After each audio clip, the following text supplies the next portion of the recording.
Hello friends, welcome back to A to Z study.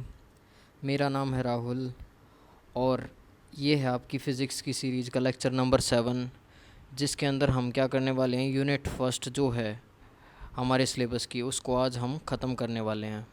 और इसके अंदर हम करेंगे applications of significant figure, that is rounding off. पहले मैं सिखाऊंगा आपको राउंड ऑफ करना, राउंड ऑफ सम और डिफरेंस में कैसे करते हैं, और मल्टीप्लाई और डिवाइड में कैसे करते हैं। और उसके बाद जो लास्ट पार्ट बच गया, दैट इज़ एरर, हम उसको कंप्लीट कर लेंगे विद प्रैक्टिस। कुल बात यह है कि इस लेक्चर के अंदर हम क्या करने वाले हैं, एंड करने वाले हैं अपनी यूनिट 1 को। तो भैया ये शुरुआत करते हैं राउंड ऑफ के रूल्स की।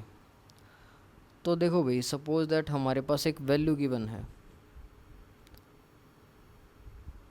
और वो वैल्यू क्या है, वो वैल्यू है 21.243,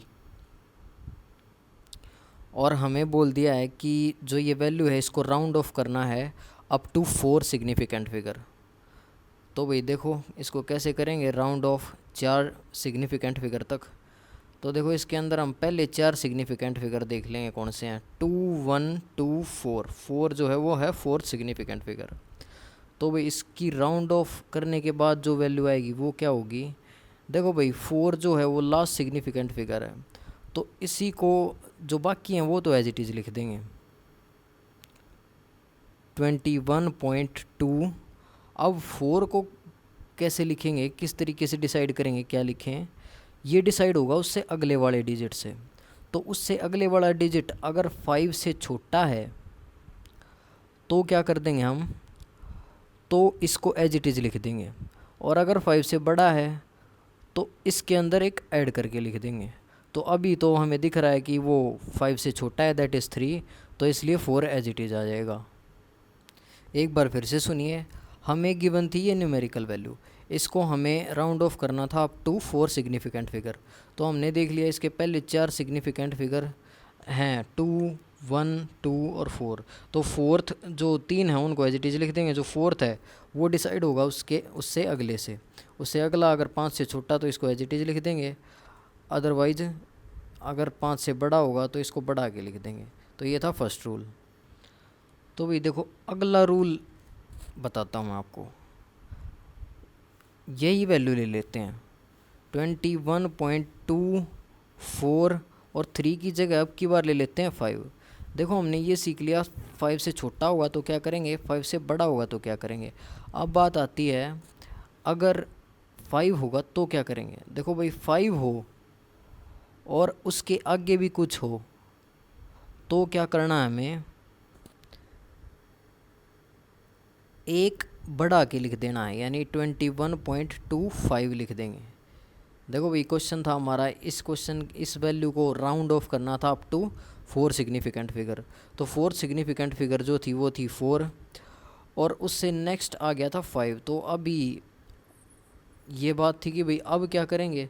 तो अब ये है कि 5 से अगर जहाँ तक हमें सिग्निफिकेंट फिगर जिस तक राउंड ऑफ जहाँ तक करना हो, उससे अगला अगर 5 आ जाए और उसके आगे कुछ भी लिखा हो, कुछ भी लिखा हो भाई, अगर नॉन ज़ीरो अगर कुछ भी लिखा हो तो क्या करेंगे, तो बढ़ा के लिख देंगे एक, जो कि हमने 4 को 5 कर दिया। तो भाई दूसरा रूल भी आपको समझ आया होगा। अभी आ जाते हैं तीसरे पे। तो तीसरे के अंदर क्या है, अब की बार क्या है हमारे पास, 5 के आगे कुछ भी नहीं है और या फिर ज़ीरो है। तो इन दोनों के लिए एक ही रूल है, 5 के बाद अगर ज़ीरो या कुछ भी ना हो तब क्या करेंगे। अगर ऐसा केस कहीं आ जाए कि हमें जिस डिजिट तक राउंड ऑफ करना है उससे अगली डिजिट 5 है और 5 से आगे कुछ भी नहीं है या फिर ज़ीरो है, तो क्या करना है, तो हमें उस लास्ट डिजिट को, जो लास्ट सिग्निफिकेंट फिगर है जहाँ तक हमें राउंड ऑफ करना है, उसको इवन बना देंगे। अगर वो इवन है तो ऐसे ही छोड़ देंगे, अगर नहीं है तो एक ऐड कर देंगे उसके अंदर। तो अभी 4 है, देखो 5 के आगे कुछ भी नहीं है या फिर ज़ीरो है, तो इस केस में यही काम करना है हमें कि जो जहाँ तक राउंड ऑफ करना है उसको इवन बना देंगे। अगर वो इवन है तो उसे एज इट इज़ छोड़ देंगे, अगर नहीं है तो एक ऐड कर देंगे, तो ये एज इट इज़ छूट जाएगा।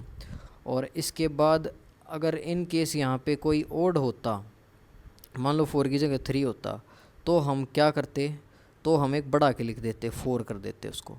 तो ये राउंड ऑफ के कुछ रूल्स थे, ये आपको उम्मीद है समझ आए होंगे। और भाई मैं आपको रिक्वेस्ट करता हूँ कि जो नोट्स है वो अपने साथ के साथ बनाएं। जो रूल्स अभी मैंने बताए एक बारी पॉज करके प्लीज़ उनको रिवाइज कर लीजिए, अभी आगे उनका यूज होगा। और एक और चीज़ एग्जिस्ट हो सकती है तो उसको भी बता देता हूँ। सपोज दैट हमारे पास न्यूमेरिकल वैल्यू के अंदर 4 ही सिग्निफिकेंट फिगर हैं और इसको 4 सिग्निफिकेंट फिगर तक ही क्या करना है, राउंड ऑफ करना है, तो क्या करेंगे, तो हमें कुछ भी नहीं करना भाई, उसको एज इट इज़ छोड़ देना है। अगर 4 सिग्निफिकेंट फिगर तक राउंड ऑफ करना हो और 4 ही टोटल सिग्निफिकेंट फिगर हो तो उसको एज इट इज़ छोड़ देंगे। तो भाई अभी सीखते हैं मल्टीप्लाई और डिवाइड के अंदर राउंड ऑफ करके आंसर को कैसे लिखते हैं। तो भाई सपोज दैट हमारे पास क्वेश्चन था, हमें 0.2 को मल्टीप्लाई करना था 1.4 से, तो इसका जो राउंड ऑफ्ड आंसर होगा वो क्या होगा। देखो भाई मल्टीप्लिकेशन और डिवीज़न के अंदर रूल सेम है, मल्टीप्लाई करो इसको एक बारी, इसको मल्टीप्लाई करेंगे तो देखो इसको नॉर्मली मल्टीप्लाई कर लो जो हमारा रूल है उससे, तो ये 2 4 ज़ा 8, 2 और 0 0, तो हमारे पास आ गया 8 2 और ये 0, और यहाँ पे 2 डेसिमल थे तो 2। तो भाई मल्टीप्लिकेशन करनी थी और आंसर देना था राउंड ऑफ्ड, तो हमने नॉर्मल मल्टीप्लिकेशन कर ली एक बार, तो नॉर्मल मल्टीप्लिकेशन। उसके बाद क्या करना है, उसके बाद हमें चेक करना है जो 2 नंबर की मल्टीप्लिकेशन करनी थी उसके अंदर कम सिग्निफिकेंट फिगर किसके अंदर है। तो भाई देखो 0.2 के अंदर हमारे पास सिग्निफिकेंट फिगर है 1, क्योंकि 0 तो इनिशियल 0 होगी, तो इसलिए वो नॉन सिग्निफिकेंट है, इनसिग्निफिकेंट है, तो इसलिए 1 हो गया। और इस 1.4 के अंदर है 2, क्योंकि दोनों नॉन जीरो हैं, तो इसलिए कम सिग्निफिकेंट फिगर हमें देखने हैं कौन से के अंदर है, तो 0.2 के अंदर है कम significant figure, that is 1 significant figure. तो आंसर के अंदर हमें उतने ही सिग्निफिकेंट फिगर छोड़ने हैं जितने की किसी वैल्यू में कम से कम, मतलब अगर 2 की मल्टीप्लिकेशन की है तो जिसमें सबसे कम सिग्निफिकेंट फिगर है उतने ही सिग्निफिकेंट फिगर हमें आंसर के अंदर छोड़ना है। तो 1 सिग्निफिकेंट फिगर हमें आंसर के अंदर छोड़ना है, तो 0.2 और 8 नहीं लिखेंगे भाई, क्योंकि हमें एक ही सिग्निफिकेंट फिगर छोड़ना है, 8 और लिख दिया तो वो सेकंड सिग्निफिकेंट फिगर हो जाएगा। तो ये था मल्टीप्लिकेशन और डिवीज़न का रूल। क्या करना है भाई कि नहीं भी 2 नंबर को या उससे ज़्यादा नंबर को मल्टीप्लाई या डिवाइड करना हो तो क्या करेंगे भाई, नॉर्मली मल्टीप्लाई या डिवाइड कर लेंगे, फिर उसके बाद चेक करेंगे किस नंबर के अंदर कम सिग्निफिकेंट फिगर हैं, उतने ही सिग्निफिकेंट फिगर हम अपने आंसर के अंदर छोड़ देंगे। तो ये था मल्टीप्लिकेशन और डिवीज़न के लिए। देखो डिवीज़न के केस में भी सेम है भाई, अब इसको डिवाइड करना होता 1.4 को डिवाइड करना होता 0.2 से, तब भी वही हम काम करते, नॉर्मली डिवाइड करके उसके बाद जो आंसर आएगा उसके अंदर क्या करेंगे, उतने सिग्निफिकेंट फिगर छोड़ देंगे जितने कि इन दोनों में से जिस वैल्यू के पास कम सिग्निफिकेंट फिगर है उतने ही छोड़ देंगे आंसर के अंदर। तो ये था भाई मल्टीप्लिकेशन और डिवीज़न के अंदर राउंड ऑफ का रूल। नेक्स्ट बढ़ते हैं प्लस और माइनस के अंदर जो सिग्निफिकेंट का रूल, सॉरी राउंड ऑफ का रूल है उसकी तरफ। तो भाई देखो प्लस और माइनस के अंदर भी पहले तो हमें क्या कर लेना है, सिंपली वैसे ही ऐड या सब्ट्रैक्ट कर लेना जो भी हमें दे रखा। तो अब इनको हम कर लेते हैं, इन 2 वैल्यूज़ को ऐड। सपोज दैट हमें ऐड करना था और राउंड ऑफ आंसर देना था। तो भी देखो अगर अब ऐड कर लेंगे इनको, तो ऐड करेंगे तो ये हो गया 6 पॉइंट एज इट इज़ और उधर हो गया 1। अब आंसर के अंदर क्या करना है हमें, आंसर के अंदर हमें कितने सिग्निफिकेंट फिगर छोड़ने हैं वो डिसाइड करेंगे हम इन दोनों नंबर को चेक करके। इन दोनों नंबर के अंदर हम क्या चेक करेंगे, डेसिमल के बाद किसके अंदर कम सिग्निफिकेंट फिगर है। तो डेसिमल के बाद देखो दोनों के अंदर ही, इस केस में तो एक सिग्निफिकेंट फिगर है दोनों के अंदर, तो इसलिए आंसर के अंदर एक डेसिमल के बाद एक सिग्निफिकेंट फिगर छोड़ देंगे, तो इसका आंसर 1.6 ही रह जाएगा। इन केस अगर यहाँ पे कुछ और होता, सपोज दैट यहाँ पे 1 और होता, तो देखो भाई इसका आंसर फिर क्या आता, फिर यहाँ पे 1 आ जाता, 1 और आ जाता यहाँ पे। तो उसके बाद क्या करते हैं हम, तो कम सिग्निफिकेंट फिगर किसके अंदर हो जाते हैं, फिर डेसिमल के बाद 0.2 के अंदर, दैट इज़ 1। तो आंसर के अंदर हम क्या करते, डेसिमल के बाद सिर्फ एक ही सिग्निफिकेंट फिगर छोड़ते, तो आंसर हमारा 1.6 होता। हालांकि नॉर्मली ऐड करने पर 1.61 आया है। तो ये है प्लस माइनस के अंदर रूल भाई। क्या करना है, इसके अंदर हमें डेसिमल के बाद चेक करना है किसके अंदर कम सिग्निफिकेंट फिगर हैं। जिसके अंदर जितने मतलब जिसके अंदर कम है उतने ही हमें डेसिमल के बाद आंसर के अंदर सिग्निफिकेंट फिगर छोड़ने हैं। तो ये है प्लस माइनस का रूल भाई। तो आइए अब कर लेते हैं इनका एक क्वेश्चन। तो सब्ट्रैक्ट करना है हमें 2.5 इंटू 10⁻⁴ को किस में से, 3.9 इंटू 10⁻5 में से, with due regard to significant figure. मतलब सिग्निफिकेंट फिगर को ध्यान में रखते हुए हमें क्या करना है, मतलब राउंड ऑफ करके आंसर देना है इसको सब्ट्रैक्ट करने के बाद। देखो इस तरीके के क्वेश्चन में क्या करते हैं, जब 10 की पावर भी हो, तो जब 10 की पावर भी हो ना, तो 2 नंबर के अंदर और उन्हें ऐड या सब्ट्रैक्ट करना हो और उसके बाद राउंड ऑफ करके आंसर देना हो, तो पहले 10 की पावर को सेम बना लेते हैं। तो 10 की पावर को सेम हम कैसे बनाएंगे, तो भी देखो जो ये 2.5 इंटू 10⁻⁴ है, इसके अंदर 4 हैं हमारे पास 10 की पावर, और दूसरे के अंदर 10 की पावर 5 है। तो एक काम कर लेते हैं हम, 2.5 के वाले नंबर के अंदर भी क्या कर लेते हैं, 10 की पावर 5 बना लेते हैं। कैसे बनाएंगे, 10 से मल्टीप्लाई 10 से डिवाइड करेंगे तो ये डेसिमल एक और पीछे सरक जाएगा, तो 10 से डिवाइड करेंगे उसको ले देंगे इसके साथ, तो डेसिमल पीछे सरक जाएगा, और जो मल्टीप्लाई किया है उसको ले देंगे 10 की पावर में, तो ये हमारे पास ये हो जाएगा इतना। और जो दूसरी वैल्यू है उसको एज इट इज़ इसके नीचे लिख दो 3.9 पर। भाई इसको उसमें से सब्ट्रैक्ट करना है तो इसको ऊपर लिख लो। तो भाई जो ये 10 की पावर सेम है इन्हें तो हमें छेड़ना ही नहीं है। जो ये बाकी नंबर बच गया इसको क्या करेंगे देख लो, सब्ट्रैक्ट कर देंगे। तो यहाँ पे 0 आ जाएगा अगर कुछ नहीं है तो इसको सब्ट्रैक्ट करेंगे तो ये नीचे आ गया 5, पीछे से 1 कैरी 8, 8 में से 2 6, पॉइंट एज इट इज़, यहाँ से भी 3 में से 0 तो 3 इंटू 10⁻⁵ को एज इट इज़ लिख देंगे। तो अभी भाई क्या करना है, अभी ये आंसर हमारे पास नॉर्मली आया है लेकिन इसको राउंड ऑफ और करना है। तो राउंड ऑफ करने का वही तरीका भाई, जो भी डेसिमल के बाद कम सिग्निफिकेंट फिगर कंटेन करता होगा उतने ही सिग्निफिकेंट फिगर हम आंसर के अंदर छोड़ देंगे। तो भाई अपना जो डेसिमल के बाद सिग्निफिकेंट फिगर कम कंटेन करता था वो था 3.9, जो कि एक सिग्निफिकेंट फिगर कंटेन करता था, और जो हमारा नंबर बन गया था बाद में वो क्या था 0.25। तो उसके अंदर 2 सिग्निफिकेंट फिगर थे डेसिमल के बाद, तो एक छोड़ देंगे डेसिमल के बाद। तो हमारा जो फाइनल आंसर हो जाएगा वो हो जाएगा 3.6 इंटू 10⁻⁵। तो भाई ये थी एक question type based on rounding off. तो भाई इससे नेक्स्ट भी राउंड ऑफ के ऊपर बेस्ड क्वेश्चन है। एल गिवन है, बी गिवन है, एल प्लस बी बताना है with regard due to round off. तो देख लो भाई इनको डायरेक्टली हम ऐड करेंगे। पहले तो डायरेक्टली ऐड करेंगे तो हमारे पास वैल्यूज़ हैं 2.331 और जो दूसरी है वो क्या है 2.1 है।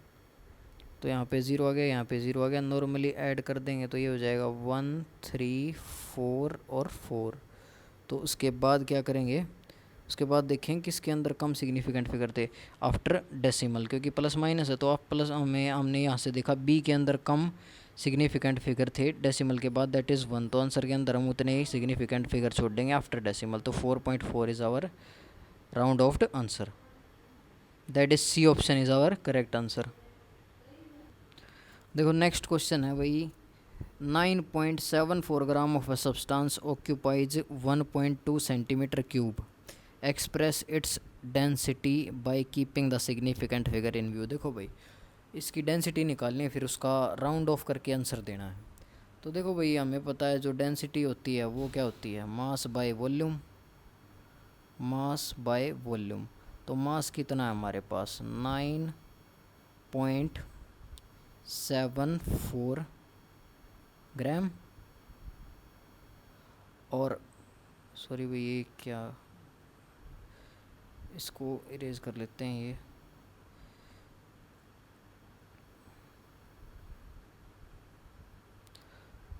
तो इतना ग्राम है हमारे पास मास।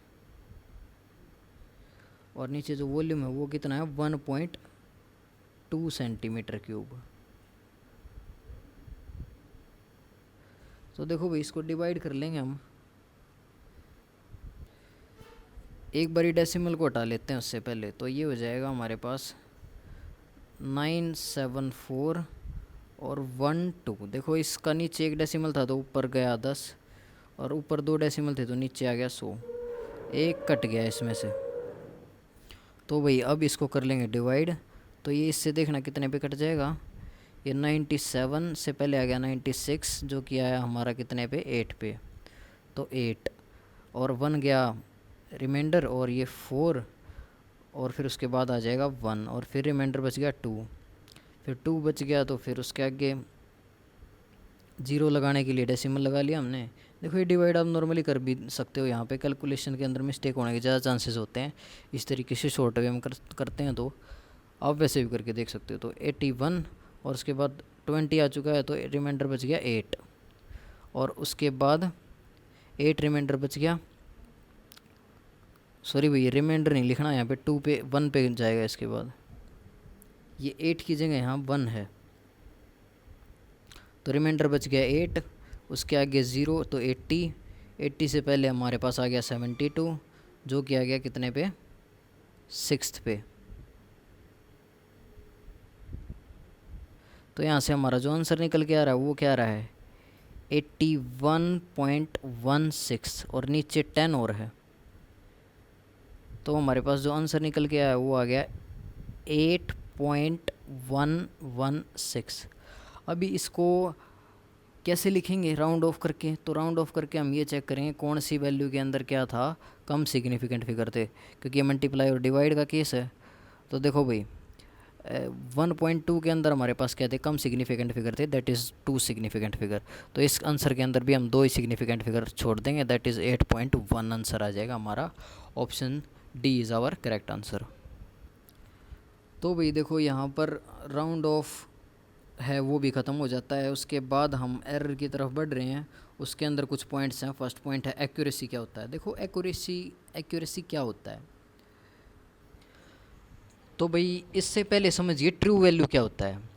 कोई भी फिजिकल क्वांटिटी है, मान लीजिए हम एक रोड को कंसीडर कर रहे हैं और उसकी लेंथ है वो एक फिजिकल क्वांटिटी है, तो उसकी जो एग्जैक्ट लेंथ है, एग्जैक्ट वैल्यू है उसकी लेंथ की, वो होती है उसकी ट्रू वैल्यू।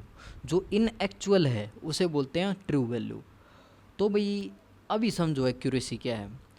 तो अगर कोई भी मेज़रमेंट हम करते हैं किसी भी फिजिकल क्वांटिटी का, मान लो वो जो रेड रोड कंसीडर की थी उसकी लेंथ ही मेज़र करते हैं, तो जो हमारी मेज़रमेंट आ रही है वो जो ट्रू वैल्यू के कितने पास आ रही है, कि जो एग्जैक्ट वैल्यू है उसकी हमने जो मेज़रमेंट की है वो उसकी कितनी क्लोज है, उस चीज़ का मेज़रमेंट क्या होता है एक्यूरेसी। तो एक्यूरेसी क्या है, it refers to the closeness of measurement to the true value of physical quantity. क्या है ये, क्लोजनेस है किसी भी मेज़रमेंट की किससे, ट्रू वैल्यू से किसी भी फिजिकल क्वांटिटी की। तो भी जितना ज़्यादा ट्रू वैल्यू के क्लोज होगी किसी भी क्वांटिटी की मेज़रमेंट, तो उतनी ही ज़्यादा वो एक्यूरेट होगी, उतनी ही ज़्यादा उसकी एक्यूरेसी होगी। वैसे पूछा कहीं नहीं जाता लेकिन फिर भी मैंने एज अ पॉइंट बता दिया आपको एक्यूरेसी। तो भी उसके बाद आता है प्रीसीजन। तो प्रीसीजन क्या होता है, किसी भी क्वांटिटी को मेज़र जब करते हैं तो कितनी छोटी से छोटी यूनिट के अंदर भी उसकी कितनी छोटी से छोटी यूनिट भी उस फिजिकल क्वांटिटी को मेज़र करते टाइम हम इंक्लूड कर रहे हैं, वो होती है प्रीसीजन। जितनी छोटी से छोटी यूनिट हम उसके अंदर इंक्लूड करेंगे उतनी ज़्यादा हमारा आंसर प्रीसाइज होगा। तो देखो सपोज दैट हम एक क्या कर रहे हैं, वही रोड ले लेते हैं, उसकी लेंथ मेज़र कर रहे हैं, तो उसकी यूनिट आ गई मीटर में कुछ, फिर उसके बाद हमने सेंटीमीटर कुछ थोड़ी सी ज़्यादा आ रही थी, वो भी हमने मेज़र किया ध्यान से, तो कुछ मीटर फिर सेंटीमीटर, और उससे आगे भी कुछ मिलीमीटर आ रही थी, वो भी हमने मेज़र किया। देखो जितना हम छोटी यूनिट को भी इंक्लूड करते जाएंगे कि छोटी सी छोटी यूनिट में भी मेज़र करेंगे, उसकी थोड़ी सी भी नेगलेक्ट नहीं करेंगे, तो उस चीज़ को बोलते हैं प्रिसीजन।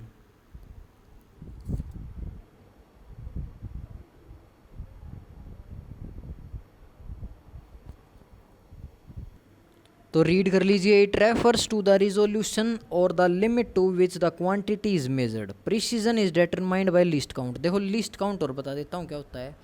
लिस्ट काउंट क्या होता है, जिस भी इंस्ट्रूमेंट से हम मेज़र कर रहे हैं, सपोज दैट उस लेंथ को हम मेज़र कर रहे थे एक स्केल से, तो उसके अंदर जो मिनिमम रीडिंग होती है, मतलब मिनिमम रीडिंग होती है, सबसे छोटी जो रीडिंग है वो किस चीज़ की है, सपोज दैट कि मिलीमीटर के अंदर थी हमारे उस स्केल के ऊपर, तो वो हो जाएगा लिस्ट काउंट उस इंस्ट्रूमेंट का, मेज़र करने वाले का। तो क्या है, precision is determined by least count of measuring instrument. तो भाई प्रिसीजन का हमें किससे पता चलता है, लिस्ट काउंट से मेजरिंग इंस्ट्रूमेंट के।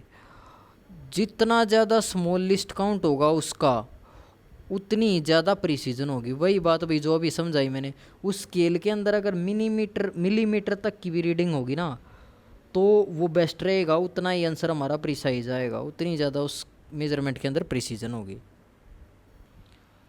तो भाई होप सो कि आपको प्रिसीजन भी समझ आया होगा। ये भी ज़्यादा पॉइंट पूछा नहीं जाता, लेकिन फिर भी नॉलेज के लिए मैंने आपको समझा दिया। तो भाई इसके बाद आता है एरर। देखो एरर की डेफिनेशन कहीं नहीं पूछी जाएगी, जस्ट इतना ध्यान रखो, जो ट्रू वैल्यू है उससे अगर कुछ डिफरेंट हमारी मेजरमेंट की रीडिंग आती है तो then there is an error definitely. तो भाई एरर क्या हो गया, if our measured value is different from true value of a physical quantity then it is said that there exist an error. तो अभी आता है भाई देखो एरर एनालिसिस। इसका मतलब इसके अंदर है कि एरर को हम कितने तरीके से मेज़र कर सकते हैं। तो भाई हम एरर को 3 तरीके से बता सकते हैं। एक तो हम मेज़रमेंट का क्या निकाल सकते हैं, एब्सोल्यूट एरर, अगला रिलेटिव एरर और अगला परसेंटेज एरर। तो अभी इन्हीं को बताने वाला हूँ मैं कैसे निकालेंगे। तो सबसे पहले बात कर लेते हैं एब्सोल्यूट एरर की। तो एब्सोल्यूट एरर कैसे निकलता है, तो एब्सोल्यूट एरर किसी भी मेज़रमेंट का कैसे निकलेगा, जो ट्रू वैल्यू है उसमें से मेजर्ड वैल्यू को सब्ट्रैक्ट कर दो, जो निकलेगा वो होगा हमारा एब्सोल्यूट एरर। अब बात करते हैं ट्रू वैल्यू या तो दी होगी, अगर नहीं दी है तो हम कैसे निकाल लेंगे। तो अगर वैल्यू नहीं दी है ना, अगर डायरेक्ट ट्रू वैल्यू किसी फिजिकल क्वांटिटी की, तो क्या होगा, कई सारी मेज़रमेंट दी हुई होंगी भाई कि हमने इस क्वांटिटी को 5-6 बार मेज़र किया, ये वैल्यूज़ आई, कुछ डिफरेंट वैल्यूज़ दी होंगी, तो उन सभी का एवरेज ले देंगे हम, एवरेज ले देंगे, सभी को ऐड करके डिवाइड कर देंगे उनके नंबर ऑफ़ टाइम से, नंबर ऑफ़ मेज़रमेंट टाइम से, तो वो आ जाएगी ट्रू, उसको एज्यूम कर लेंगे फिर हम ट्रू वैल्यू। तो ट्रू वैल्यू में से फिर हर एक का मतलब जो हर एक की मेज़रमेंट अलग अलग से सब्ट्रैक्ट करते चलेंगे, तो वो हो जाएगी क्या, हर एक मेज़रमेंट की एब्सोल्यूट एरर। देखो आगे इसके अंदर एग्जांपल भी होगा शायद पीडीएफ के अंदर। देखिए ये रहा हमारे पास example, in an experiment refractive index of glass was observe to be. एक एक्सपेरिमेंट के थ्रू रिफ्रैक्टिव इंडेक्स निकाला गया ग्लास का, कई बारी निकाला गया। तो एक बारी वैल्यू आती है उसकी 1.45, फिर आती है 1.56, 1.54, 1.44, 1.54, 1.53। तो अभी हमें कैलकुलेट क्या क्या करना है,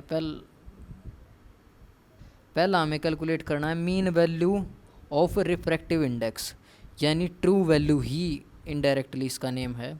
मीन वैल्यू कैसे करेंगे, इन सभी को ऐड कर देंगे, 1.45 को, 1.56 को, 1.54 और सभी को ऐड करके डिवाइड कर देंगे जितने ये नंबर ऑफ़ टाइम्स हैं। तो देखो कितने नंबर ऑफ़ टाइम्स हैं, 1, 2, 3, 4, 5 एंड 6। तो 6 से डिवाइड कर देंगे इन सभी को ऐड करके, तो ये आ जाएगी हमारे पास क्या, मीन वैल्यू यानी ट्रू वैल्यू। अब निकाल लेंगे हर एक का एब्सोल्यूट एरर।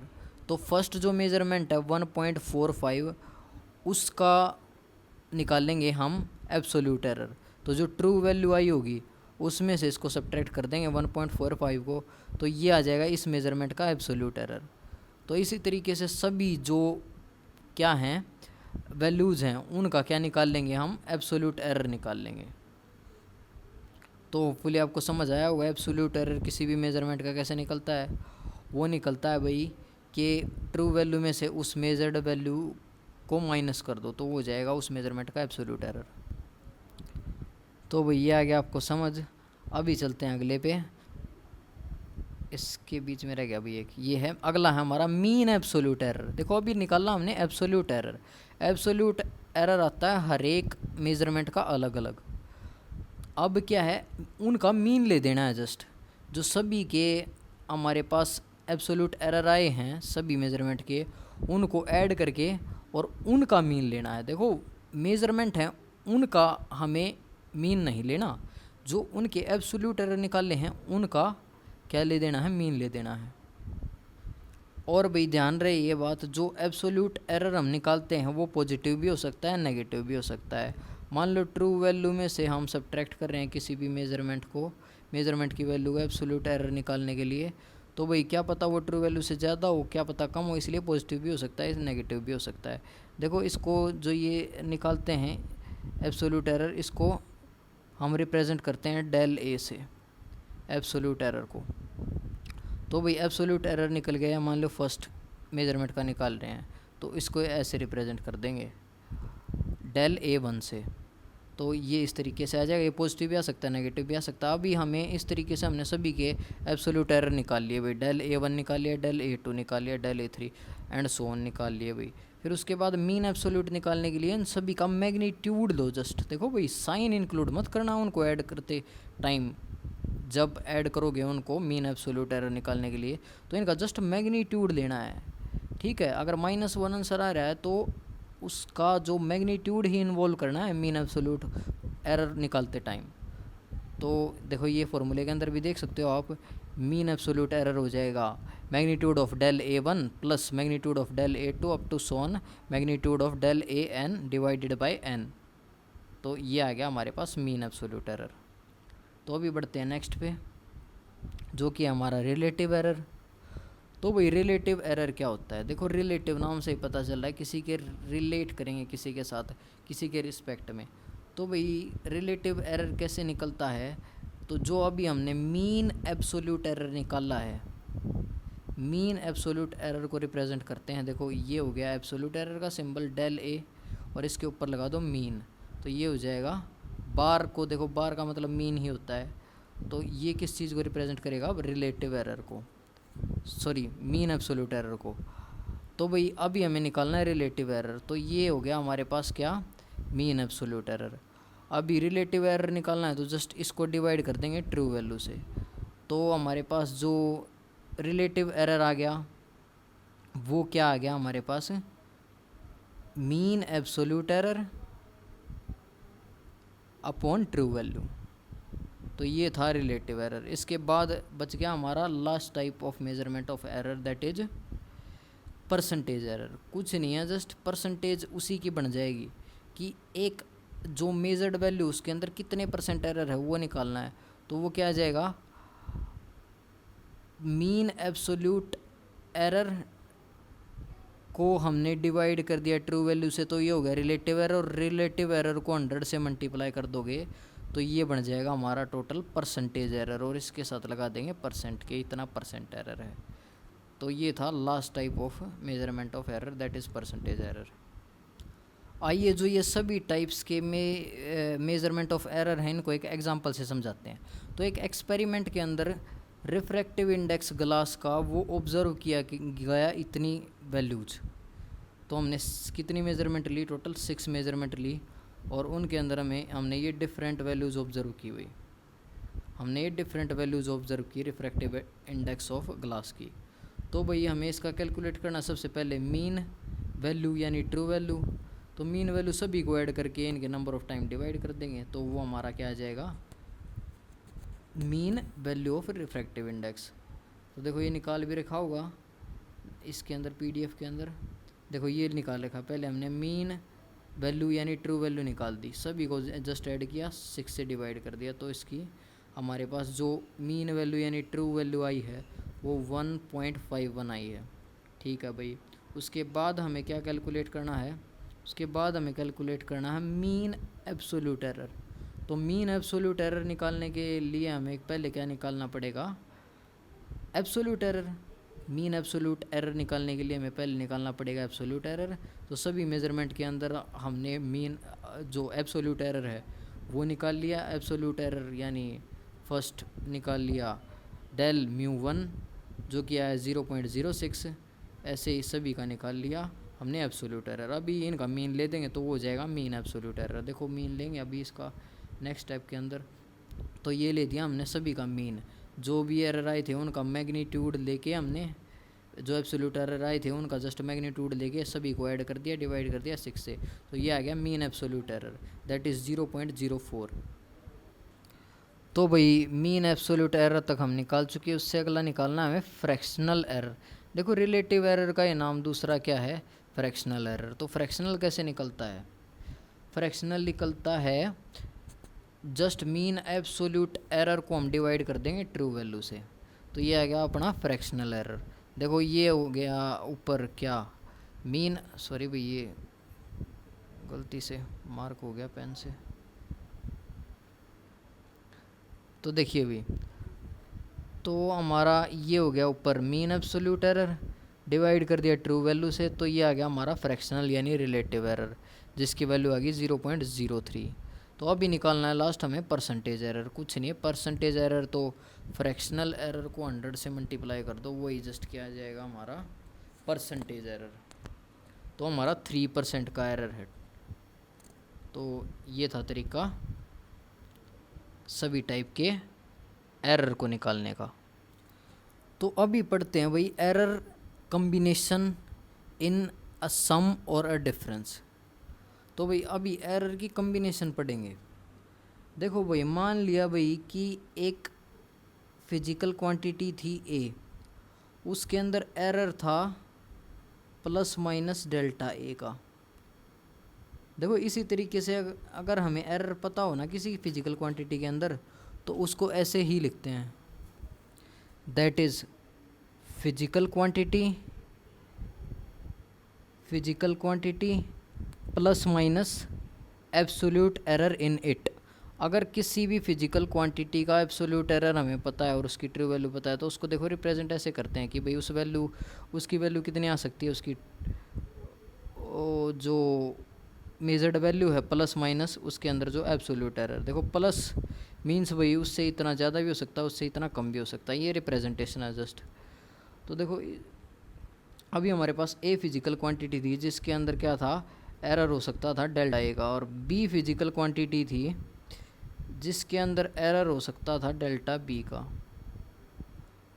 तो भाई अब हमने क्या किया, ए और बी को ऐड कर दिया, ए और बी को ऐड कर दिया।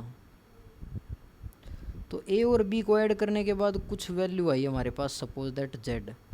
तो उस जेड के अंदर अब कितना एरर आएगा भाई, इन दोनों के अंदर कुछ एरर थे हमें पता है, इन दोनों के अंदर एरर थे। अब जेड के अंदर कितना एरर आएगा ये क्वेश्चन है। और यही होता है कम्बिनेशन, कि भाई कम्बिनेशन मतलब कैसे ट्रांसफ़र हो रहा है एरर, प्लस माइनस के थ्रू। तो प्लस के थ्रू जो ये इसके अंदर एरर आएगा, जेड के अंदर एरर आएगा, दैट इज़ डेल्टा जेड, वो क्या आता है इन दोनों का डायरेक्टली सम।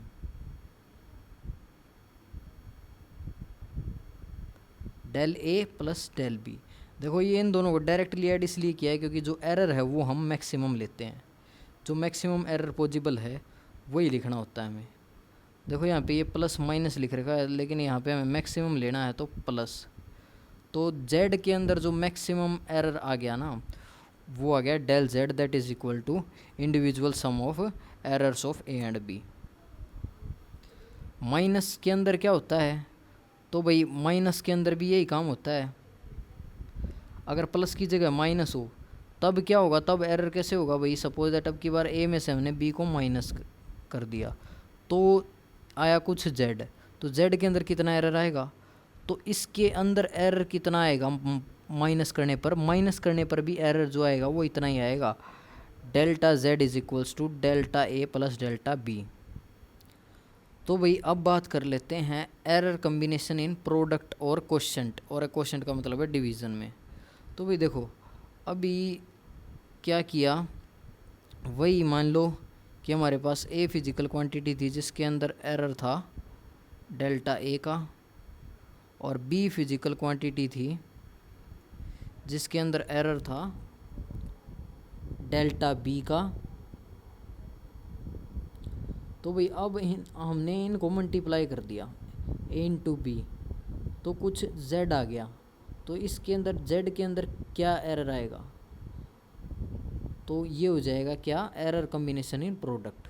तो भाई क्या आएगा वो समझो। देखो प्रोडक्ट और डिवीज़न के अंदर क्या होगा, जो एरर निकलेगा वो निकलेगा फ्रैक्शनल एरर, फ्रैक्शनल एरर जो कि हम इस फॉर्मूले से देंगे। देखो ऐसे नहीं निकाल सकते भाई, अब प्रोडक्ट के अंदर हम डेल जेड की वैल्यू अकेले की नहीं निकालेंगे, इस प्रोडक्ट के अंदर हमारे पास जो फॉर्मूला है वो है फ्रैक्शनल एरर निकालने का। तो भाई ए के अंदर फ्रैक्शनल एरर हो गया delta A by A, B के अंदर डेल्टा बी बाय बी, तो जेड के अंदर फ्रैक्शनल एरर आ जाएगा इन दोनों का इंडिविजुअल सम, इन दोनों इंडिविजुअल का सम। तो ये हो गया मल्टीप्लाई और डिवाइड के अंदर एरर निकालने का तरीका। देखो प्लस माइनस के अंदर तो हमें डायरेक्ट डेल्टा जेड की value milli delta A plus delta B, तो यहाँ से ये, और मल्टीप्लाई डिवाइड के अंदर हमें मिली फ्रैक्शनल एरर्स की value, that is delta Z upon Z equal to delta A upon A और B delta B upon B.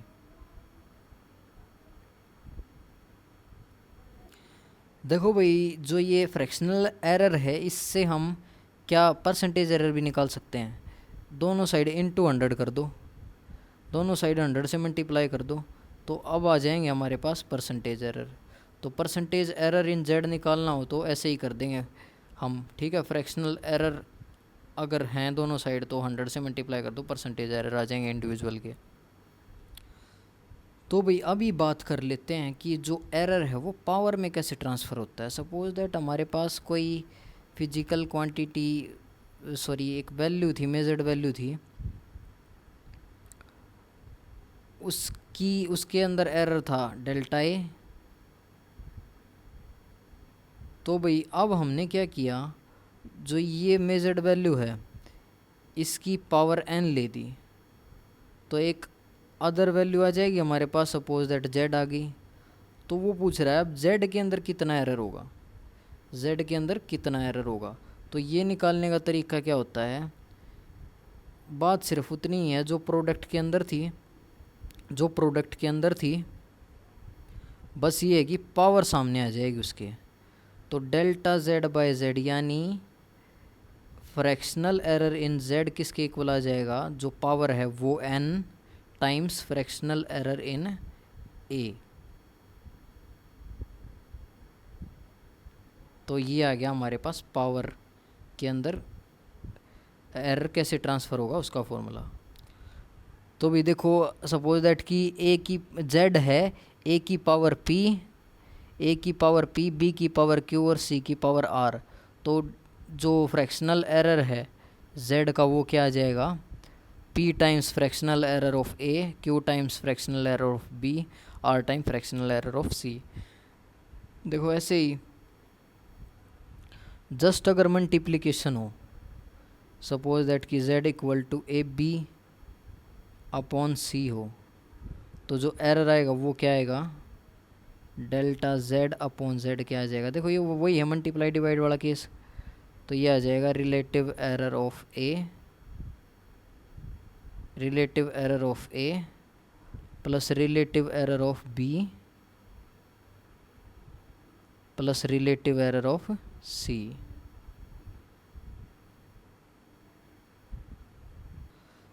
तो भाई होप सो कि आप सभी को जो ये कॉम्बिनेशन है ये समझ में आए होंगे एरर के। प्लस माइनस में क्या होगा, एरर जो क्वांटिटी का आएगा, जो मतलब सॉरी जो नेक्स्ट वैल्यू बनेगी उसका जो एरर आएगा वो क्या आएगा, डायरेक्टली ऐड होके आएगा प्लस और माइनस के अंदर। मल्टीप्लाई और डिवाइड के अंदर क्या आएगा, फ्रैक्शनल एरर आएगा, जो नई क्वांटिटी बनी है उनकी प्रोडक्ट से, या जो नई वैल्यू मिली है उनकी प्रोडक्ट से प्रीवियस की से, उसके अंदर फ्रैक्शनल एरर आ जाएगा। फ्रैक्शनल एरर क्या आएगा, डायरेक्टली उन जो प्रीवियस फिजिकल क्वांटिटीज़ हैं, सॉरी प्रीवियस क्वांटिटीज़ हैं, उनके अंदर जो फ्रैक्शनल एरर है उनका सम। और पावर के अंदर क्या होगा, जस्ट पावर के अंदर भी सेम होगा, फ्रैक्शनल ही निकलेगा किसका, जो नई क्वांटिटी बनी है उसका, प्रोडक्ट से जो बनी है। और क्या बनेगा, उनकी पावर्स जस्ट सामने आ जाएंगे उनके फ्रैक्शनल एरर्स के। देखो ये रहा वो फॉर्मूला जो अभी मैं बात कर रहा हूँ जिसकी। तो भाई अभी कर लेते हैं एरर की प्रैक्टिस। तो एरर की प्रैक्टिस के अंदर हमारा फर्स्ट क्वेश्चन है, एरर है रेडियस में 3% का। तो वॉल्यूम के अंदर एरर कितना हो जाएगा, स्फीयर की। तो स्फीयर की वॉल्यूम का हमारे पास फॉर्मूला होता है 4/3 पाई आर क्यूब। तो भाई हमारे पास v जो है वो क्या है, 4/3 पाई आर क्यूब है। तो भाई अभी हमें क्या निकालना है, परसेंटेज एरर किसके अंदर निकालना है, वॉल्यूम के अंदर निकालना है। तो भाई देखो ये यहाँ पे हमें दिख रहा है कि ये कुछ इसकी पावर टाइम्स है। तो देखो यहाँ पे फ्रैक्शनल एरर ऑफ वॉल्यूम क्या आ गया, देखो ये 4 और 3 और पाई में तो कोई एरर होगा नहीं क्योंकि ये कांस्टेंट वैल्यूज़ हैं। अभी आर के अंदर, आर जो है रेडियस है वो एक इसकी क्वांटिटी है, तो इसके अंदर एरर होगा। तो और ये कैसे निकलेगा, वो पावर वाले रूल से। तो पावर ही तो है, ध्यान से देखो, जो वॉल्यूम है वो रेडियस की कुछ पावर टाइम्स है, तो पावर वाला रूल लग जाएगा। रेडियस का एरर हमें पता है, तो पावर वाला रूल होता है, पावर सामने आ जाती है जस्ट, और वही उसका फ्रैक्शनल एरर। तो भाई फ्रैक्शनल तो ठीक है, लेकिन हमें गिवन तो वैल्यू किसकी है, परसेंटेज की है। तो परसेंटेज के अंदर क्या है, दोनों साइड 100 से मल्टीप्लाई कर दो। तो दोनों साइड जब 100 से मल्टीप्लाई कर देंगे तो देखो ये क्या आ गया, इतना रेडियस के अंदर परसेंटेज एरर, और ये जो वैल्यू आ गई ये आ गई वॉल्यूम के अंदर परसेंटेज एरर। तो वैल्यू पुट कर देंगे, जस्ट रेडियस के अंदर परसेंटेज एरर है 3, तो 3 × 3 हमारे पास आ गया 9%। तो वॉल्यूम के अंदर कितना एरर आ गया, 9%। That is C is our right answer. तो नेक्स्ट क्वेश्चन पे भी बढ़ते हैं। What is the percentage error in the measurement of time period of pendulum if maximum error is in measurement of L and G are 2% and 4%? तो भाई देखो एक time period जो होता है पेंडुलम का, उसका फॉर्मूला होता है T is equals to 2 pi into under root L upon G। तो यहाँ भी पावर वाला रूल लगेगा क्योंकि जो टाइम पीरियड है वो कुछ पावर टाइम्स है लेंथ और ग्रेविटी का। तो भाई जो परसेंटेज वाला एरर है वो निकालने के लिए हम क्या कर लेते हैं, बारी जो मल्टीप्लाई डिवाइड वाला है वो रूल लगा लेते हैं, फिर दोनों साइड 100 से मल्टीप्लाई कर देंगे। तो डेल्टा टी, क्योंकि टी प्रोडक्ट या डिवाइड है किसकी, एल और जी की डिवाइड है, क्वोशंट है, तो इसलिए ये रूल लगेगा कि delta T upon T equals to delta L upon L और plus delta G upon G. ये रूल लगेगा भाई। तो उसके बाद देखो भाई अभी इनकी कुछ पावर्स भी हैं। तो पावर हैं तो देखो भाई पावर वाले के अंदर जैसे इतना फ़र्क हो जाता है, जो पावर है वो सामने आ जाती है। तो L की पावर कितनी है 1/2, तो 1/2 सामने आ गया। G की पावर कितनी है वो भी 1/2। आप बोलोगे -1/2 है, नहीं भाई ऐसा नहीं होता। देखो T अगर L/G होता है तो ऐसा थोड़ी करते हैं भाई कि इसके एरर को हम सब्ट्रैक्ट करते हैं, नहीं, इसके फ्रैक्शनल एरर को भी हम क्या करते हैं, ऐड ही तो करते हैं, delta L/L plus delta G/G। तो इसके अंदर भी ऐड ही होगा, सब्ट्रैक्ट नहीं होगा। तो इसकी पावर है 1/2, तो ये 1/2 सामने आ गया। ठीक है भाई, अभी दोनों साइड 100 से मल्टीप्लाई कर देंगे। दोनों साइड जब 100 से मल्टीप्लाई करेंगे तो ये टोटल बन जाएगा percentage error in time period. इसको 100 से मल्टीप्लाई कर देंगे तो ये इतना बन जाएगा क्या, परसेंटेज एरर इन लेंथ। इसको 100 से मल्टीप्लाई तो ये बन जाएगा परसेंटेज एरर इन ग्रेविटी। तो यहाँ से हमारे पास वैल्यू क्या आ गई, देखो इनकी वैल्यू पुट कर देंगे। हमारे पास दो वैल्यूज़ गिवन है, percentage error in length and percentage error in G की वैल्यू गिवन है। तो 1/2 परसेंटेज एरर इन लेंथ कितना दे रखा हमारे पास 2 है तो 2 प्लस 1/2 इंटू परसेंटेज एरर इन ग्रेविटी जो कि है 4, तो 4, तो ये इससे कट जाएगा कितने पे, 2 पे, ये हो गया 1। तो हमारे पास जो टी के अंदर एरर आ गया वो कितना आ गया देखना एक बारी, 1 + 2 दैट इज़ 3%। तो 3% हमारा C option is right answer. तो भैया अभी आ जाइए नेक्स्ट क्वेश्चन पे। The percentage error in the measurement of mass and speed के अंदर इतना इतना है जो परसेंटेज एरर है, how much will be the maximum error in kinetic energy निकालने में जो एरर आएगा वो कितना आएगा। तो हमें पता है काइनेटिक एनर्जी का फॉर्मूला मास और उसकी टर्म्स में 12 mv², तो 12 mv²। तो एरर हमें पता है कैसे ट्रांसफ़र होगा, तो हमें पता है relative error in kinetic energy किसके इक्वल आ जाएगा, हाफ में। तो 1/2 में तो कुछ एरर होगा नहीं क्योंकि कांस्टेंट है। Error in mass fractional error plus fractional error in velocity.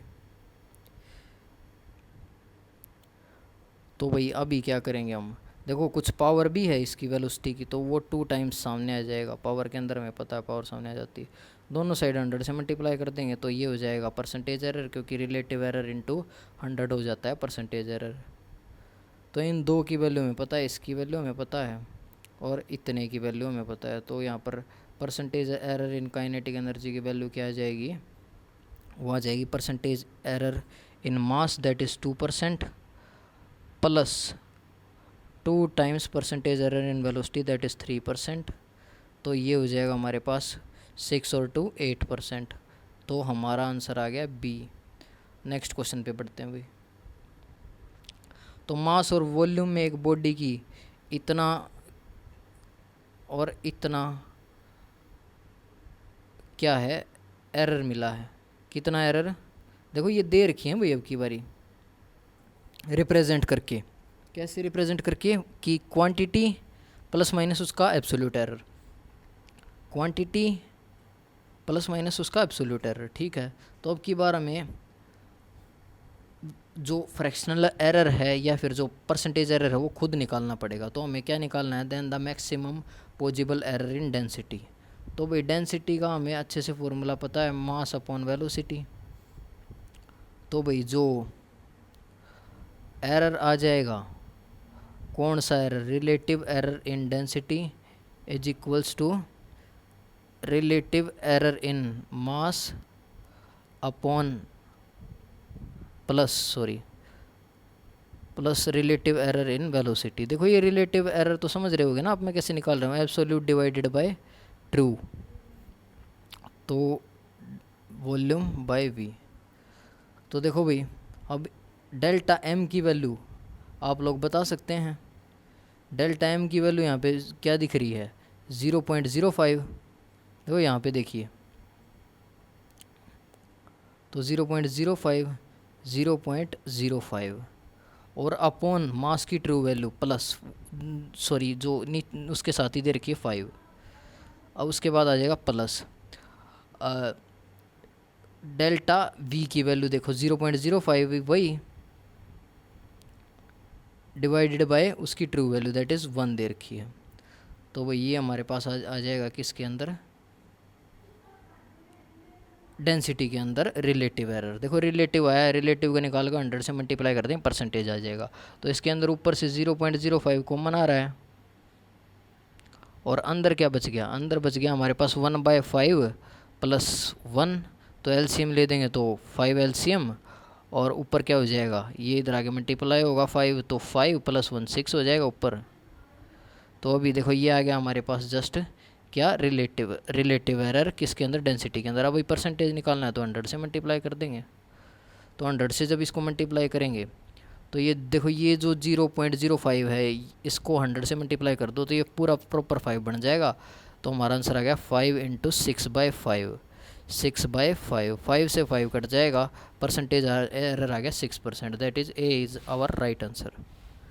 देखो भाई नेक्स्ट क्वेश्चन जो है वो सिर्फ जस्ट मैं आपको मेथड बताऊंगा, आपको खुद कर लेना है भाई, उन्हीं फॉर्मूला के ऊपर बेस्ड क्वेश्चन है। तो भाई in an experiment 4 quantities A, B, C and D are measured with percentage error. तो भाई उनके परसेंटेज एरर दे रखे हैं चारों क्वांटिटी के।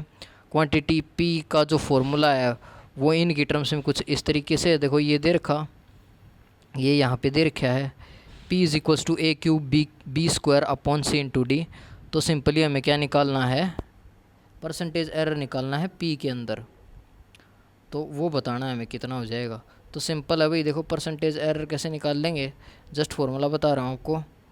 पहले हम रिलेटिव निकाल लेंगे, delta P upon P equal to आ जाएगा 3 times delta A upon A plus 2 times delta B upon B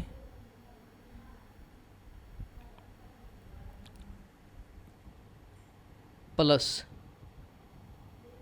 delta C upon C। देखो ये 2 और 3 क्यों लिखा मैंने, आपको पता है ना, क्योंकि पावर्स भी हैं इनकी वहाँ पे। और फिर अगले में plus delta D upon D।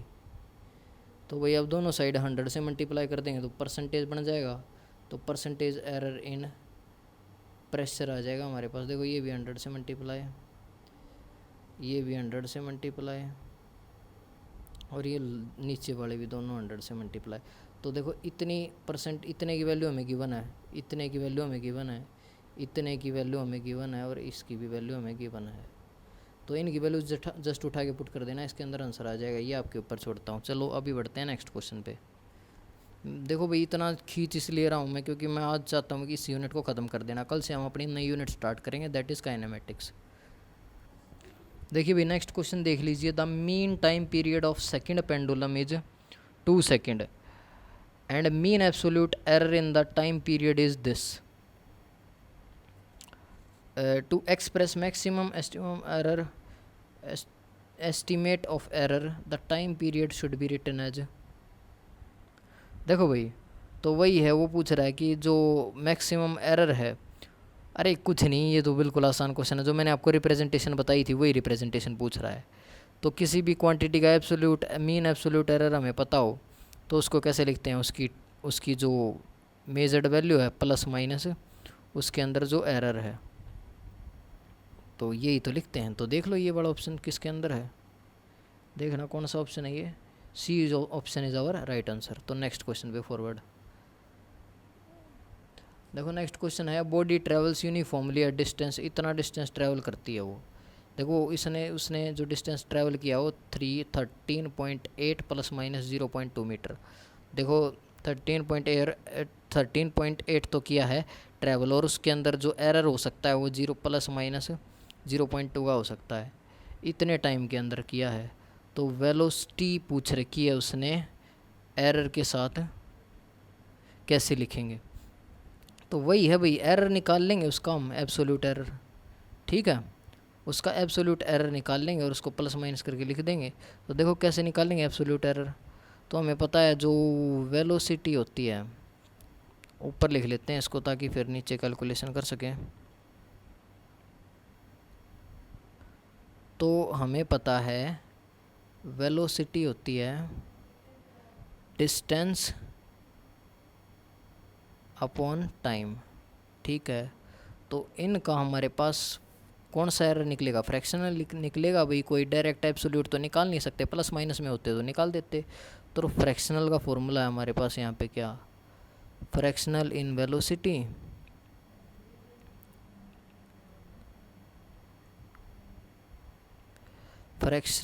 Velocity और equal to fractional in distance plus fractional in time.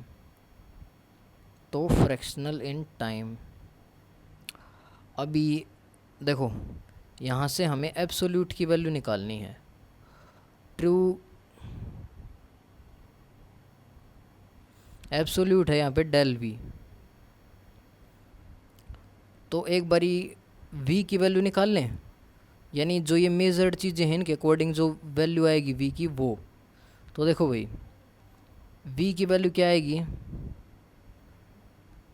जो d है अपॉन t, d क्या है यहाँ पे 13.8। तो 13.8 टाइम क्या है 4, तो इसको इससे डिवाइड कर लो, तो यह आ जाएगा 138, नीचे ये 10 आ गया पॉइंट हटा के। तो इसको इससे डिवाइड जब आप लोग करोगे तो ये क्या आ जाएगा अपने पास, पहला जाएगा 3 पे, वहाँ से हमारा एक एलसीएम बच जाएगा तो 18, 18 से जाएगा 4 पे 16। सॉरी भैया पॉइंट गलती से लग गया, ये पॉइंट नहीं है यहाँ पर, इस पॉइंट को इरेज कर लेते हैं एक बारी।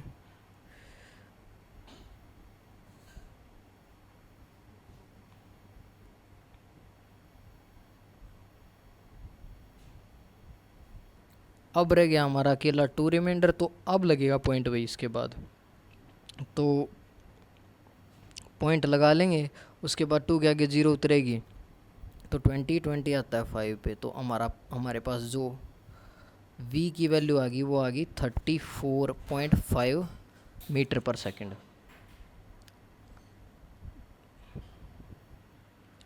तो भाई देखो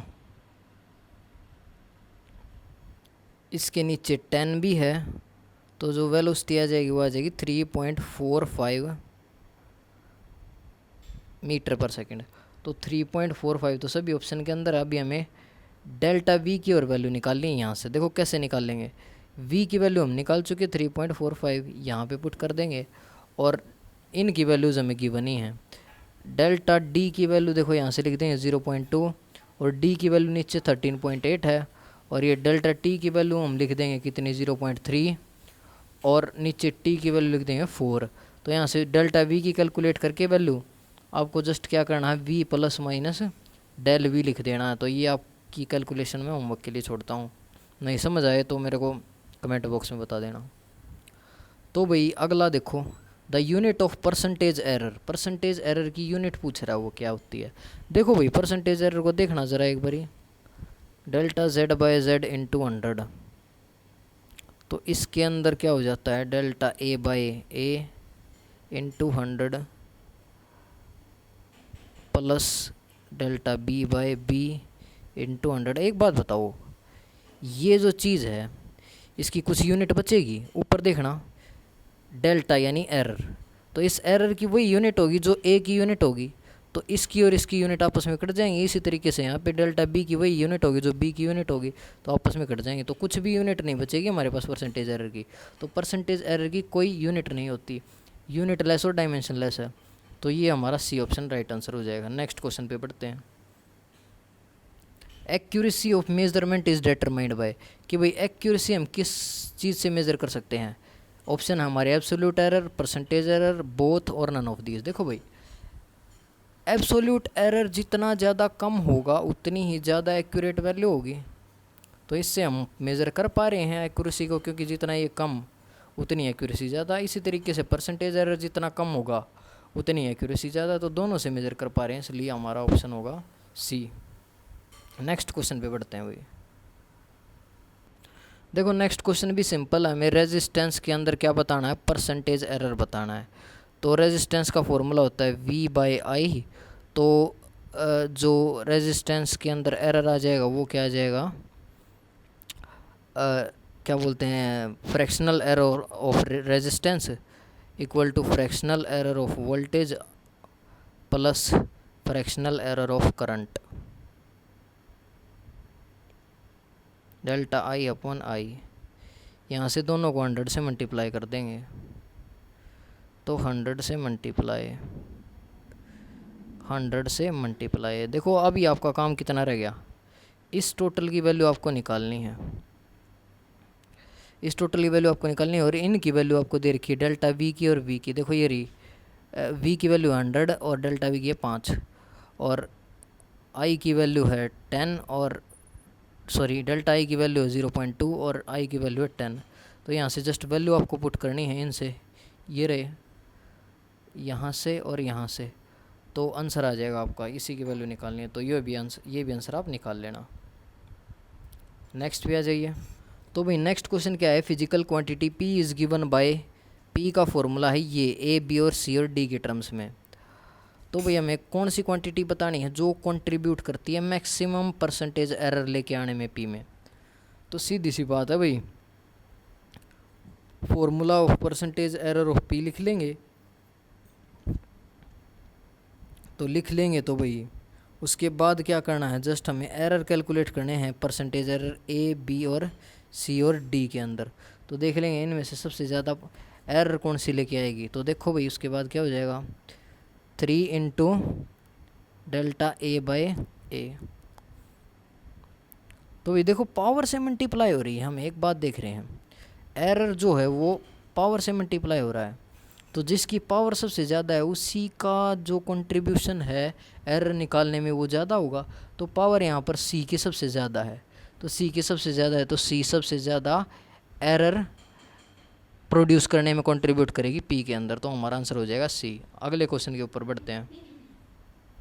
तो हमारी प्रैक्टिस का जो लास्ट क्वेश्चन है वो क्या है, physical quantity is given by X is equals to M raise to power A L raise to power B T raise to power C.